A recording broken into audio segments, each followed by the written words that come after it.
Hey Madden fans, welcome to the first edition of My Madden Pads video podcast, where Moos and I will be reviewing the latest news in the Madden community. We'll get into the new Madden blog that was posted on Monday. We'll talk about the 9 candidates for the Madden cover athlete that's going to be revealed this Friday. But first, let's talk about the news of John Madden retiring. Moos, last week the big guy called it quits in broadcasting, and fans everywhere have been expressing their gratitude and voicing their opinion on Madden and their most memorable Madden moment. I must say that my most memorable Madden moment was when Madden was doing a game with Pat Summerall. I forget which game they were doing, but Madden, in his own unique way, was doing the X's and O's on the telestrator, and when he finished, the telestrator read "Hi Mom." Only Madden could do that. Moose, what does Madden mean to you, and what is your most memorable Madden moment? Well, I remember that too. The telestrator was the thing that I think most people will associate with Madden. I mean, long after he's gone, the thing that he brought to broadcasting was the telestrator. And I remember being a kid and hearing the Pat Summerall John Madden game was always the game. That was the national game. And you just got this feeling when you were watching the game and you heard Madden and Summerall, it was the biggest game of the week, and it was always that way. And usually, you know, I know a lot of you Redskin fans aren't going to like this, but back in the early 80s or so when Madden was first getting started, it was usually a Dallas Cowboy game. But I definitely remember the telestrator as one of the most memorable things from Madden, and obviously the video game. I mean, that's why most people are at my Madden Pad or Madden Wars or any of the other fan sites on the internet, or playing games online, or buying the game for the 21st year coming up. I certainly remember John Madden Football from the Sega Genesis. I wasn't a PC gamer on the Apple version, but I remember the Genesis, and that's when we dubbed that thing, and when I was in college, it was our GPA Assassin, was what the Genesis became, and that John Madden Football was the reason why. Okay, Moose. The new Madden blog came out today, with Ian posting pictures of Ronnie Brown in the Wildcat Formation, with more details promised later. What are your initial thoughts on the Wildcat Formation being in Madden 10? I think that it's going to all depend on implementation, to be honest with you. I don't have any problem with it being in the game because you see teams in real life using it. I do think it's kind of funny that it became the Wildcat because of Darren McFadden in Arkansas running it, when really that formation has been around as long as football. It's the single wing. It goes back to like Army and Navy and those teams back in the like 40s and 50s used to run that constantly. So it's a part of football. So I don't have any problem with it being in the game. I just get concerned that it opens itself to too many exploits and glitches for head-to-head play and for online play. Now, offline, I don't think it'll be a problem. I think the CPU or the player controlling it on defense will be able to play that pretty well. My concern is only in unintended consequences. You know, what could happen that we're not really aware of when you put in a trick formation or something like that, because it's a really delicate thing. You want it to be able to produce big plays, because we've seen that. I mean, Ronnie Brown had 4 touchdowns against the Patriots last year exclusively out of that formation. So you don't want to cut it off too much.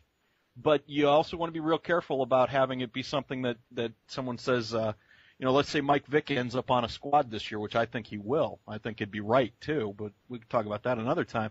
Let's say Mike Vick ends up on the Vikings, and you got Mike Vick running the backup quarterback position for the Vikings out of the Wildcat with Adrian Peterson.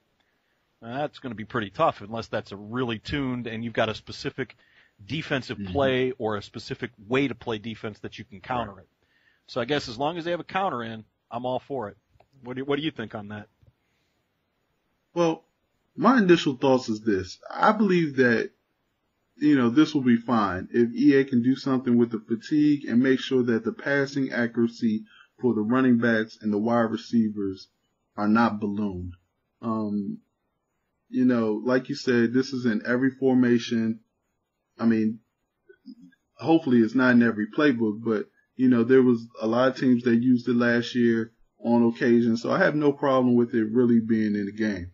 I do know that whatever playbook the formation is in, we're going to be seeing a lot of that playbook no matter what team is used. But I think you really have to look out for the team that Pat White goes to. I think that's where you're going to see a lot of people that's a good using point. that formation. Pat White's someone I hadn't considered, but you're absolutely right. Pat White could be a nightmare out of something like that, especially in a video game. Can you imagine if Pat White went to the Vikings? Imagine him and Adrian Peterson in the backfield. That's going to be amazing. It's going to definitely be hard to stop that. So, yeah, it's going to be very interesting to see where Pat White goes and how he'll be implemented. Yeah. Oh, that would be a nightmare. Yeah. I can't even think about it right now. Well, I'm excited too. I'm just excited to play the game. And excited to see how this Wildcat formation goes and how it's implemented. Yeah. Well, we were supposed to hear and see some specifics on that video of it this week, and the blog today also talked about the developers and the playbook guys coming on and talking about it specifically later in the week. So I'll definitely be looking out for that. That should be interesting. Right. Well, finally we come to the announcement of the Madden cover athlete, and it's going to be this Friday, April 24th, is when the cover athlete will be named. Just to run down the list.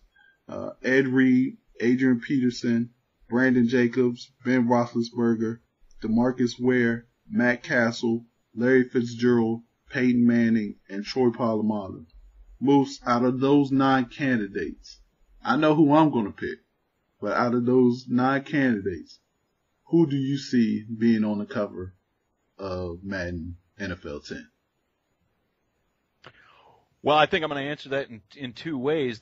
I think it'll be Adrian Peterson, just because I think that when you say fight for every yard and you're talking about the toughest running back in the game currently playing, at least in his prime, I think Adrian Peterson's the man. What I'd like to see on the cover, though, is I'd like to see it be Ed Reed. And you and I talked a little bit about this previously.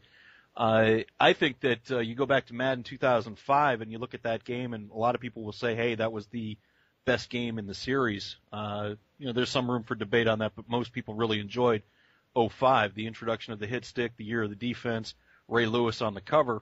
I think that it's time for another defensive player. Now, I like Ed Reed over Polamalu in that case, just because I think Ed Reed's defensive player of the year, and he still brings it a lot. Now, I know Polamalu's got that hair, so that could be a fancy looking cover there. But I'd like to see Ed Reed. I think it'll be Peterson though. Yeah, I think it's going to be Adrian Peterson also, but I just have this funny feeling in my gut that it may be 2 people on the cover of Madden NFL 10. And, I know Adrian Peterson should be one. I would love to see Ed Reed as one. I would love to see Larry Fitzgerald as the cover athlete also. But like you said, no one bodies the fight for every yard like Adrian Peterson. Nobody gets every yard like Adrian Peterson gets. So I really see him running away with this, and I don't see how it could be anybody else. Where did Matt Castle come from? So there you have it. I want to thank Moose for talking with me today on this video podcast. And we'll see everyone next week, or maybe even sooner if we decide to do another one. Later. Come on.